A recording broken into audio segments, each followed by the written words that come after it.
السلام علیکم ورحمۃ اللہ وبرکاتہ. ہم ٹاک آف فارینہ صدیقی.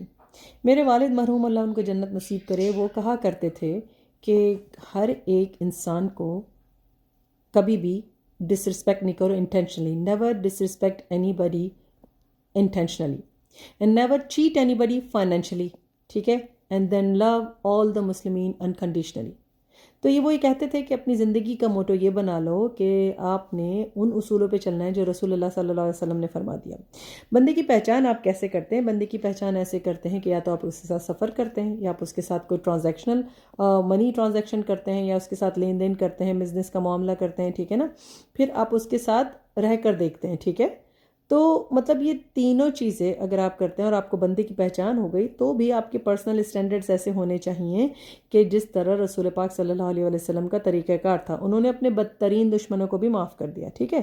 تو جو میرے والد کہا کرتے تھے، ان کا اصول یہ تھا کہ کسی کو بھی فائنینشیل چیٹنگ سے نہیں گزارو.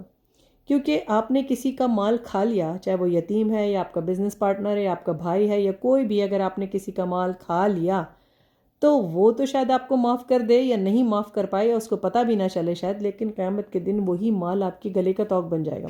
اور یقین کیجئے مکافات کے عمل کے طور پہ یہیں پہ اس دنیا میں ہی آپ کو اس کا نفع نہیں نقصان دکھ جائے گا. ٹھیک ہے. پھر جو بات ہے کہ کسی کو بھی انٹینشنلی آپ ڈس رسپیکٹ نہیں کریں، جان بوجھ کے آپ کوئی ایسی بات نہ کریں جس سے کسی کی تذلیل کا پہلو نکلتا ہو، کسی کو ذلیل کرنا اس کا آپ کا مقصد ہو، کسی کو ڈیمین کرنا آپ کا مقصد ہو. ایسا کچھ نہیں کرنا چاہیے. ہاں، غلطی سے اگر آپ سے کسی کے حق میں کچھ برا ہو بھی گیا، غلطی سے آپ سے کسی سے کوئی کلمات نکل بھی گئے، تو بالکل آپ اس سے بالکل عجز و انکساری کے ساتھ آپ معذرت کر لیجئے، اللہ تعالیٰ سے توبہ کیجئے. یاد رکھیے، ایک شعر ہے جو بہت پرانا شعر ہے لیکن یاد رہتا ہے کہ ایک دلوں کو زخم نہ دو حرف ناملائم سے، یہ وہ تیر ہے کہ جو لوٹ کے بھی آتا ہے. کیونکہ آپ کسی کا دل خود دکھاتے ہیں تو ضروری نہیں کہ آپ کا دل بھی سلامت رہ جائے. ٹھیک ہے نا. تو یاد رکھیے، کسی کو بلا وجہ تذلیل سے مت گزاریے، کیونکہ اللہ تعالیٰ نے اپنے ہر بندے کو عزت کا حق ڈائریکٹلی نواز دیا ہے اس سے. ٹھیک ہے. آپ کسی کو ذلیل نہیں کر سکتے تو کوشش بھی نہ کیجیے. پھر اس کے ساتھ مسلمانوں کو انکنڈیشنل لو کریں. ٹھیک ہے. کیونکہ رسول پاک صلی اللہ علیہ وسلم نے فرمایا کہ تم میں سے ہرگز کوئی بھی مومن نہیں ہوگا جب تک کہ اپنے بھائی کے لیے بھی وہی پسند نہ کرے جو اپنے لیے پسند کرتا ہے. اور مسلمان قوم کی مثال ایسی ہے جیسے ایک جسم کی مثال ہوتی ہے، ایک حصہ درد کرتا ہے تو دوسرے کو بھی تکلیف ہوتی ہے. ٹھیک ہے. تو آپ نے اسی طرح اپنے مسلمان بہن بھائیوں کو ٹریٹ کرنا ہے. ہاں، آپ نے اپنے گارڈز نہیں ڈاؤن کرنے، کسی سے بلا وجہ دھوکہ نہیں کھانا، لیکن انکنڈیشنل لو ضرور کرنا ہے. وہ اس لیے کہ وہ آپ کے رسول پاک صلی اللہ علیہ وسلم کی امت کا حصہ ہیں. ٹھیک ہے.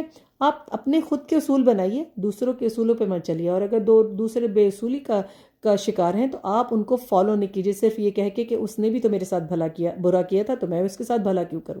ٹھیک ہے. اپنے اصول اپنے ہوتے ہیں اور آپ سے انہی کا حساب لیا جائے گا. اگر یہ ویڈیو پسند آئی اور کسی کے کام آ سکتی ہو تو ضرور شیئر کیجیے گا. ٹک ٹاک اور انسٹاگرام پہ فالو کرنا اور سبسکرائب کرنا نہ بھولیے. السلام علیکم ورحمۃ اللہ.